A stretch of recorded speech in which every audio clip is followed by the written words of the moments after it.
اللہم صلی علی محمد وعلی آل محمد وبارک وسلم۔ سورۃ آل عمران آیت نمبر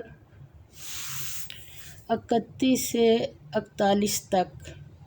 تمام سننے والوں کو السلام علیکم۔ اعوذ باللہ من الشیطان الرجیم، بسم اللہ الرحمن الرحیم۔ کل کہہ دو ان اگر تم ہو تحبون دوست رکھتے اللہ کو، فاتبعونی پس پیروی کرو میری، یحببکم دوست رکھے گا تم کو اللہ، ویغفر لکم اور معاف کر دے گا تمہارے لیے، ذنوبکم گناہ تمہارے، واللہ اور اللہ غفور الرحیم بخشنے والا مہربان ہے۔ قل کہہ دو اطیعوا حکم مانو اللہ کا، والرسول اور رسول کا، فإن پس اگر تولوا نہ مانے یا پھر جائیں، فإن اللہ تو بے شک اللہ، لا یحب نہیں دوست رکھتا، الکافرین کافروں کو۔ اللہ تعالیٰ فرماتے ہیں پیغمبر صلی اللہ علیہ وسلم لوگوں سے کہہ دو کہ اگر تم اللہ کو دوست رکھتے ہو تو میری پیروی کرو، اللہ بھی تمہیں دوست رکھے گا۔ یہ بڑی اہم ایک چیز ہے، اور اللہ تعالیٰ نے یہ اگر اللہ سے محبت ہے تو اللہ نے اس کا طریقہ بتا دیا، فرمایا اور تمہیں دوست رکھے گا، اور تمہارے ساتھ ایک تو اللہ کی دوستی ملے گی نبی پاک صلی اللہ علیہ وسلم کی پیروی کرنے سے، دوسرا اللہ تعالیٰ فرماتے ہیں اور تمہارے گناہ معاف کر دے گا۔ اور پھر کیا ہے، اور کوئی ہے معاف کرنے، پھر خود ہی بتایا، اور اللہ بخشنے والا مہربان ہے۔ یعنی یہ چیز جو بتا رہا ہے اسی نے کرنی ہے، تمہاری بخشش جو تمہیں طریقہ بتا رہا ہے اسی نے تمہیں بخشنا ہے۔ تو آگے اللہ تعالیٰ فرماتے ہیں کہہ دو اے نبی صلی اللہ علیہ وسلم کہ اللہ اور اس کے رسول کا حکم مانو، اگر نہ مانے تو اللہ بھی کافروں کو دوست نہیں رکھتا۔ استغفار۔ اب دیکھ لیں کہ یہاں پر کیا کہہ دو کہ اللہ اور اس کے رسول کا حکم مانو، نہ مانو گے تو اللہ بھی کیا نام رکھ دے، پھر کافروں کو دوست نہیں رکھتا۔ اور جو کوئی اللہ سے محبت رکھنے کا دعوے دار ہے اس کو چاہیے کہ اللہ کے رسول کی پیروی کرے۔ اللہ سے محبت اور اس کے رسول کی پیروی سے انکار ایک دل میں جمع نہیں ہو سکتے۔ بڑی بڑی بات کلیے کی کہ اللہ اور اس کے رسول، اللہ کی رسول کی پیروی کرے اور اللہ سے محبت اور اس کے رسول کی پیروی سے انکار، یعنی جو کوئی اللہ سے محبت رکھنے کا دعوے دار ہے اس کو چاہیے کہ اللہ کے رسول کی پیروی کرے۔ پیروی نبی پاک صلی اللہ علیہ وسلم کی سنت طریقوں کو اپنانا ہے، اسی میں کامیابی ہے، اور جب پیروی کرے گا تو پھر اللہ کی محبت ملے گی۔ اور اگر پیروی سے انکار ہے تو یہ پیروی اللہ سے محبت اور اس کے رسول کی پیروی سے انکار ایک دل میں جمع نہیں ہو سکتے۔ اللہ کی سنت یہ ہے کہ وہ انسانوں کی ہدایت کے لیے اپنے رسول مبعوث کرتا ہے، جو ان کی اطاعت کرتے ہیں وہ کامیاب ہوتے ہیں، اور جو انکار و سرکشی کی راہ اختیار کرتے ہیں وہ نامراد ہوتے ہیں۔ اللہ تعالیٰ فرماتے ہیں ان اللہ بے شک اللہ نے اصطفیٰ منتخب فرمایا آدم کو، ونوحًا اور نوح کو، وآل ابراہیم اور خاندان ابراہیم کو، وآل عمران اور خاندان عمران کو۔ کس پر چنا اللہ تعالیٰ نے؟ آدم علیہ السلام کو اور نوح اور خاندان ابراہیم اور خاندان عمران کو کیا کیا ہے؟ علی العالمین تمام جہانوں پر منتخب کر لیا اللہ نے۔ اللہ تعالیٰ نے آدم علیہ السلام اور نوح علیہ السلام اور خاندان ابراہیم علیہ السلام اور خاندان عمران کو تمام جہانوں کے لوگوں میں منتخب فرمایا تھا، اور فرمایا ذریۃً اور اولاد تھے بعض ہاں ان میں من بعض کی، واللہ اور اللہ سمیع سننے والا، علیم جاننے والا ہے۔ اذ قالت جب کہا امرأۃ بیوی نے عمران کی، ربی اے میرے پروردگار، انی میں نظر کرتی ہوں، لکا تیری، ما جو فی بطنی میرے پیٹ میں ہے، محررن آزاد رکھوں گی، فتقبل پس قبول کر، منی مجھ سے، انکا بے شک تو، انتا تو ہی، السمیع سننے والا، العلیم جاننے والا ہے۔ وہ وقت یاد کرنے کے لائق ہے جب عمران کی بیوی نے کہا کہ اے پروردگار، جو بچہ میرے پیٹ میں ہے میں اس کو تیری نظر کرتی ہوں، اسے دنیا کے کاموں سے آزاد رکھوں گی، تو اسے میری طرف سے قبول فرما، تو کیا ہے، تو سننے والا اور جاننے والا ہے۔ سنت الہی کے مطابق ہمیشہ ہر دور میں اس کے رسول مبعوث ہوتے رہے، اور ہر دور میں اطاعت و انکار کرنے والوں کو ہمیشہ ایک ہی طرح کے نتائج پیش آئے۔ اسی طرح یہاں سے آگے اللہ کے رسولوں میں سے حضرت یحییٰ اور حضرت مسیح کی پیدائش اور دعوت کا تذکرہ، اور حضرت مریم کی پیدائش کا ذکر ہے۔ اب وہ وقت یاد کرنے کے لائق ہے جب عمران کی بیوی نے کہا کہ اے پروردگار، جو بچہ میرے پیٹ میں ہے میں اس کو تیری نظر کرتی ہوں، اسے دنیا کے کاموں سے آزاد رکھوں گی، تو اسے میری طرف سے قبول فرما، تو سننے والا اور جاننے والا ہے۔ آگے فرمایا کہ فلما پھر جب وضعت اس نے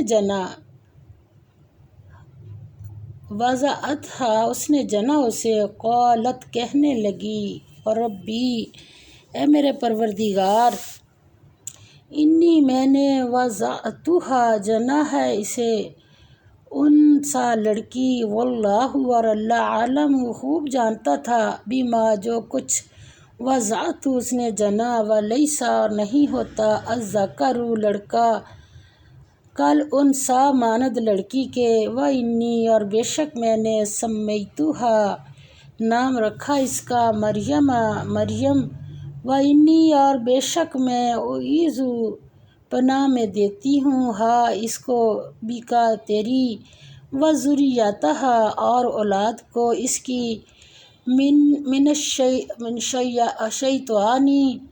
شیطان سے، الرجیم مردود، فتقبلہا پس قبول کیا اس کو، ربی پروردگار نے اس کے، بقبول ساتھ قبول کے، حسن اچھے، وانبتہا اور پروان چڑھایا یا پرورش کی، انبتہا اور پروان چڑھایا یا پرورش کی اس کی، نباتاً پرورش، حسناً اچھی طرح، وکفلہا اور سرپرست بنایا اس کا، زکریا کو، کلما جب کبھی، داخل ہوتا، علیہا پاس اس کے، زکریا، محراب یا عبادت گاہ میں، وجدا پاتا، عندہا پاس اس کے، رزقاً کچھ کھانا، قالا پوچھنے لگے، یا مریم اے مریم، انا کہاں سے آتا ہے، لکا تیرے پاس، ھذا یہ، قالت وہ بولی، ہوا وہ، من عند اللہ اللہ کے پاس سے، ان اللہ بے شک اللہ، یرزق کو رزق دیتا ہے، من یشاء جس کو چاہتا ہے، بغیر حساب بغیر حساب کے۔ یعنی حضرت مریم کا ذکر جب آیا ہے تو کیا ہے، فرمایا جب ان کے کہنے لگی، پہلے جب منت مانی ہے ماں نے، کہنے لگی، وہ وقت یاد کرنے کے لائق ہے جب عمران کی بیوی نے کہا کہ اے پروردگار، جو بچہ میرے پیٹ میں ہے میں اس کو تیری نظر کرتی ہوں، اسے دنیا کے کاموں سے آزاد رکھوں گی، تو اسے میری طرف سے قبول فرما، تو سننے والا اور جاننے والا ہے۔ جب ان کے ہاں بچہ پیدا ہوا اور جو کچھ ان کے ہاں پیدا ہوا تھا، اللہ کو خوب معلوم تھا، تو کہنے لگی پروردگار میرے تو لڑکی پیدا ہوئی ہے، اور نظر کے لیے لڑکا موزوں تھا کہ وہ لڑکی کی طرح ناتواں نہیں ہوتا، اور میں نے اس کا نام مریم رکھا ہے، اور میں اس کو اور اس کی اولاد کو شیطان مردود سے تیری پناہ میں دیتی ہوں۔ یہ ہے ماں جب بچے کی ولادت ہوتی ہے، جو بھی ماں جب بچہ اس کے پیدا ہو تو یہ دعا وہ اگر مانگ سکے تو ضرور مانگ لے، جو بچہ ہو رہا ہے اسے بھی اور اس کی آگے آنے والی نسلوں کو بھی، اللہ تیری پناہ میں دیتی ہوں، پناہ میں دیتی ہوں۔ تو پروردگار نے اسے پسندیدگی کے ساتھ قبول فرمایا اور اسے اچھی طرح پرورش کیا اور زکریا کا متکفل بنایا۔ زکریا جب بھی عبادت گاہ میں اس کے پاس جاتے تو اس کے پاس کھانا پاتے۔ یہ کیفیت دیکھ کر ایک دن مریم سے پوچھنے لگے، مریم یہ کھانا تمہارے پاس کہاں سے آتا ہے؟ اتنی مانوسی اپنے اللہ کے ساتھ کیا کوئی دیر لگائی، کیا کہنے لگی؟ وہ بولی کہ اللہ کے ہاں سے آتا ہے، بے شک اللہ جسے چاہتا ہے بے شمار رزق دیتا ہے۔ اور حضرت مریم کا بچپنے میں ہی حضرت زکریا کی نگرانی میں ہیکل کے سپرد ہونا اور پرورش پانا، اور کم عمری میں ہی زہد اور خدا پر توکل کرنا، یعنی اتنا توکل تھا کہ اللہ کے ہاں سے آتا ہے۔ ہنالکا اسی وقت دعا کی زکریا نے ربہ پروردگار اپنے سے، قولا کہا ربی اے پروردگار، حبلی عطا فرما میرے لیے، من لدنک اپنے پاس سے، ذریۃً اولاد، طیبۃً صالحہ، اور اب بھی جن کی اولاد نہیں ہے ان کو دیکھیں بڑھاپے میں اللہ نے دی ہے۔ ہم لوگ بڑی باتیں بنا لیتے ہیں، جی یہ ہے وہ ہے، نا امید نہیں ہونا۔ اب کیا دعا کیا ہے؟ ربی حبلی من لدنک ذریۃً طیبۃ، یہ دعا ہے حضرت زکریا کی۔ اور دیکھ لیں آگے ہوا کیا، انکا بے شک تو سمیع سننے والا، الدعائی دعا کو۔ کتنی دیر لگی؟ پس نادتہ آواز دی اس کو، الملائکۃ فرشتوں نے، وہو اور وہ، قائم کھڑے، یصلی نماز پڑھ رہے تھے، فی المحراب عبادت گاہ میں، ان اللہ کہ اللہ، یبشرک بشارت دیتا ہے تجھے، بیحییٰ ساتھ یحییٰ کے، مصدقاً تصدیق کرنے والا، بکلمۃ ایک کلمہ کی، من اللہ اللہ سے، و سیداً اور سردار، و حصوراً اور ضبط نفس کرنے والا، عورتوں سے رغبت نہ رکھنے والا، پاک باز، و نبیاً اور پیغمبر، من الصالحین نیکوکاروں میں۔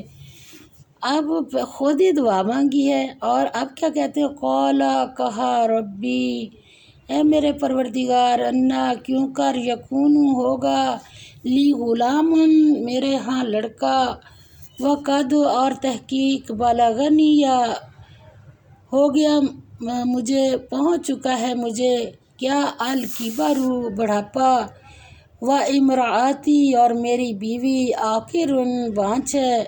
اب دیکھیں یہی ہے نا ظاہری چیزیں جو ہیں جس کی وجہ سے بچے نہیں ہوتے۔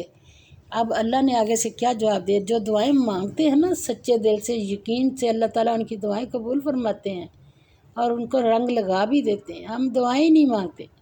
قالا کہا، کذالک اسی طرح، اللہ نے، یفعل کرتا ہے، ما یشاء جو چاہتا ہے اللہ تعالیٰ۔ جس کی اولاد نہیں، اللہ تعالیٰ سب کو صاحب اولاد کر دے، یا اللہ اسی دعا سے۔